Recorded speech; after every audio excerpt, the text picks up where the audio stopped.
Navneet, can you hear me now? I can hear you. Okay, so Navneet, good afternoon. I wanted to kickstart by asking you about the currency instead of commodities, like has been the practice this entire year. So, for a change, gold and silver, of course, while they continue to stay up, it's the rupee that's caught everybody's attention now. 91 and beyond against the dollar. For the first time, viewers, the rupee has gone past the 91 per dollar mark. Let's try and understand what is really happening.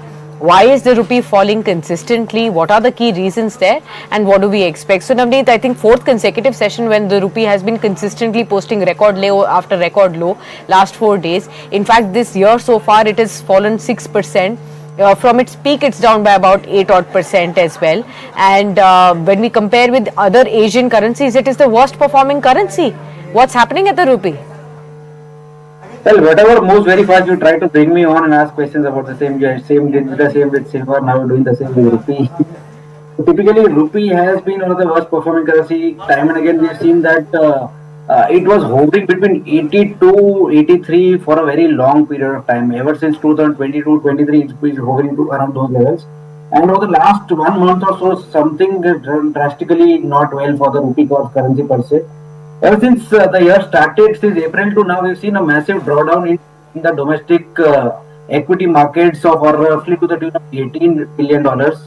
And if we take about a step back since 2014 to now, we are roughly down $36 billion as far as outflows from the domestic markets are concerned. To top it up, our import bill have been surging. We are seeing a massive amount of import bill pretty much in the month of October. It was very high. In the last 2 months, some stuff has happened, but that is already paying a cascading impact on the INR at this point in time. Capital slide at one point, rupee depreciation is primarily because there has been no major trade deal announcement from the domestic front as yet. Over the last few months, most of the larger economies have come to the table and have a discussion with US and have a settlement. From 150%, China is now down to 20%, but India still continues to be around 50% mark as far as tariffs are concerned. And for the last 3-4 weeks, we've been time and again having a positive confirmation that trade deal positive talks are going on, but nothing has come on the table as yet. So that's nervousness in the markets, that's chasing of rupee in the market, and a technical breakout per se about 90 psychologically mark, where a lot of exporters coming and hedging at this point in time in order to capitalize on the recent downside in the rupee is what is playing at the market at this point in time. Okay. Navneet, I think one of the big questions that a lot of our viewers are asking is, why is the RBI allowing the rupee to constantly fall? Every time initially we have seen the rupee falling, we've seen the RBI stepping in, sell some dollars, protect the fall. But this time around we are actually seeing that the RBI is letting the rupee to correct. What is happening there?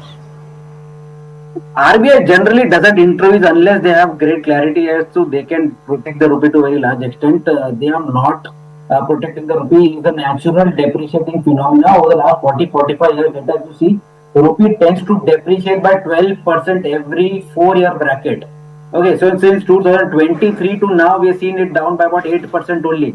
So there is a still room of about 4.5% for the rupee to depreciate over the next 1.5 years.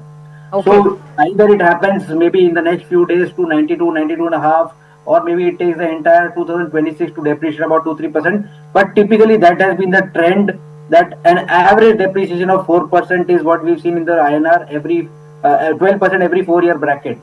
RBI is not defending, they were defending until 89 or something, 88.5, something type around those levels. But post that, the surge has been massive, and it's no point burning your forex reserves just for the sake of protecting the INR. The forex reserves are as high as $702 billion. Now we stand at around 865, 866. So sorry, 660, 85, 686. So they are not trying to control the fall in the INR. It's a natural depreciation process. Once they are closer to a deal, once they are very closer to announcing a deal, that is when I think the RBI will step in and probably give some comfort to the naturally falling INR at this point. If you like the video, do like, comment, share and subscribe.